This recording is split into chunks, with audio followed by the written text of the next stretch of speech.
के एक शांत अस्पताल में हुए ऑपरेशंस के पीछे एक ऐसा राज छिपा था जो भारत के मेडिकल सिस्टम की सबसे भयावह विफलताओं में से एक बन गया।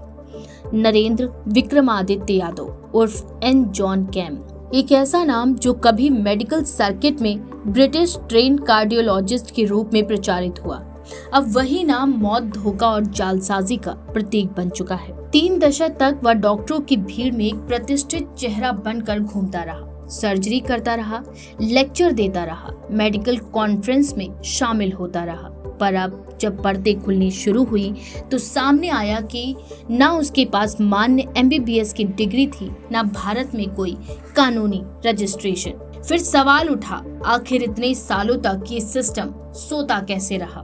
नरेंद्र विक्रमादित्य यादव का जन्म उत्तर प्रदेश के एक सामान्य परिवार में हुआ था। उसकी प्रारंभिक शिक्षा के बाद मेडिकल में जाने की महत्वाकांक्षा स्पष्ट थी, लेकिन रिकॉर्ड बताते हैं कि वह उत्तर बंगाल विश्वविद्यालय से MBBS पास होने का दावा करता है, जिसका कोई ठोस प्रमाण दमोह पुलिस को अब तक नहीं मिला है। इसके बाद की कहानी और भी पेचीदा हो जाती है।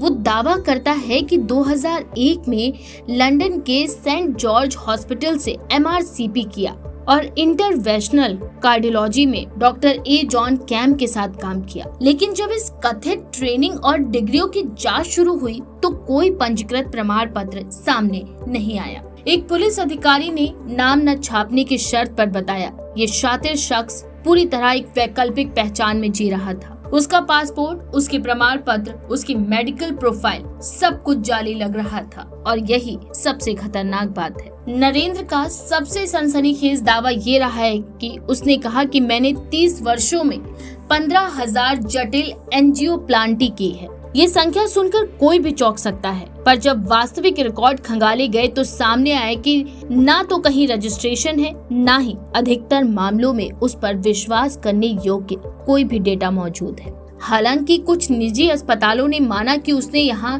शॉर्ट टर्म आधार पर सेवाएं दी थी, लेकिन किसी ने भी उसकी डिग्रियों की जांच नहीं की थी। दमोह मिशन अस्पताल की डॉक्यूमेंट्स में कोई स्पष्ट मेडिकल काउंसिल रजिस्ट्रेशन नहीं था। दमोह की मिशन अस्पताल में जहां कैम ने जनवरी 2025 से फरवरी 2025 तक कार्य किया, वहां के रिकॉर्ड दर्शाते हैं कि उन्होंने लगभग 70 मरीजों की जांच की और 13 पर एंजियोप्लास्टी की। इनमें से 7 की मौत हो गई। जिला स्वास्थ्य विभाग के मुताबिक इन मौतों की मेडिकल रिपोर्ट में कई लापरवाह और संदिग्ध बिंदु भी दर्ज किए गए। अस्पताल प्रशासन ने ये बयान दिया कि वे एक भोपाल स्थित एजेंसी से डॉक्टरों की नियुक्ति करते हैं और कैम को 8 लाख रुपए मासिक पर रखा गया था, वो भी बिना डिग्री सत्यापन के। जब मामला उभरा तब तक वह अस्पताल और होटल दोनों से ही गायब हो चुका था। जांच में सामने आया कि यादव देश के कई अस्पतालों में कार्य कर चुका था, जैसे कि दिल्ली, हैदराबाद, भोपाल, ग्वालियर, यहाँ तक कि बेंगलुरु और चेन्नई तक भी। अधिकांश अस्पतालों में उसे फ्रीलांस कार्डियोलॉजिस्ट के रूप में नियुक्त किया गया था, जहां निजी प्लेसमेंट एजेंसियों ने उसके डॉक्यूमेंट्स की जांच करने में पूरी तरह से लापरवाही बरती। वहीं स्वास्थ्य विशेषज्ञों का कहना है कि ये सिर्फ एक डॉक्टर का नहीं, एक पूरी भर्ती प्रणाली का फेल्योर है। निजी अस्पतालों में डॉक्टर की स्कैनिंग अब एक फॉर्मेलिटी भर रह गई है। कैम के द्वारा प्रस्तुत विदेशी डिग्रियां MRCP, American college of cardiology की फेलोशिप, ब्रिटिश कार्डियक सोसाइटी की सदस्यता, इन सभी की प्रामाणिकता अब जांच के घेरे में है। MCI यानी कि मेडिकल काउंसिल ऑफ इंडिया के एक रिटायर्ड अधिकारी ने बताया कि अगर कोई व्यक्ति विदेशी डिग्री लेकर आता है तो उसे भारत में प्रैक्टिस के लिए NMC से अप्रूवल लेना होता है, लेकिन कैम के मामले में ऐसा कोई अप्रूवल रिकॉर्ड में ही नहीं था। पुलिस की प्रारंभिक जांच में ये बात भी सामने आई कि कैम उर्फ नरेंद्र को 2019 में तेलंगाना के खम्मम जिले के एक जाली मेडिकल प्रमाण पत्र के मामले में गिरफ्तार किया गया था। हालांकि वह तब भी जमानत पर छूट गया और एक बार फिर देश के अलग अलग हिस्सों में नकली डिग्रियों के सहारे डॉक्टर बनकर घूमता रहा। तेलंगाना पुलिस की रिपोर्ट में ये भी बताया गया था कि वह खुद को लंदन रिटर्न कार्डियोलॉजिस्ट कहता था और स्थानीय निजी अस्पतालों में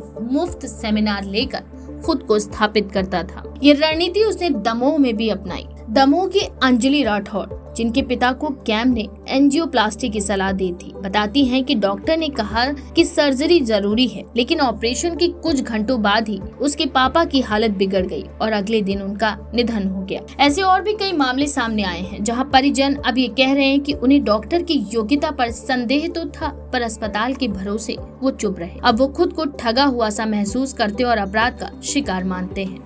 मध्य प्रदेश मेडिकल काउंसिल से लेकर आंध्र प्रदेश और दिल्ली तक कहीं भी कैम के नाम का मान्य रजिस्ट्रेशन मौजूद नहीं मिला। इसके बावजूद इतने वर्षों तक वह कैसे खुलेआम सर्जरी करता रहा? ये सवाल अब सरकार और मेडिकल प्रशासन की जवाबदेही पर उंगलियां उठा रहा है। एनएमसी के एक वरिष्ठ अधिकारी का बयान आया है, हम राज्य मेडिकल काउंसिल से समन्वय कर रहे हैं। इस मामले में कई एजेंसियों की चूक हुई है, जिसे सुधारा जाएगा। ये मामला अब संसद में भी गूंज उठा है। विपक्षी दलों ने स्वास्थ्य मंत्री से जवाब मांगा है कि कैसे एक फर्जी डॉक्टर इतने साल तक मरीजों की जान से खेलता रहा।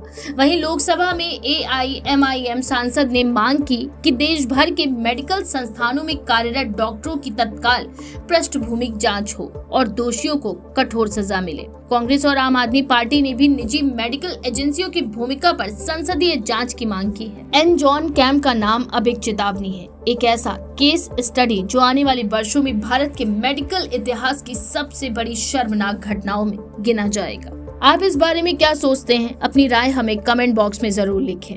ऐसी और भी दिलचस्प खबरों के लिए देखते रहिए द पेज 19।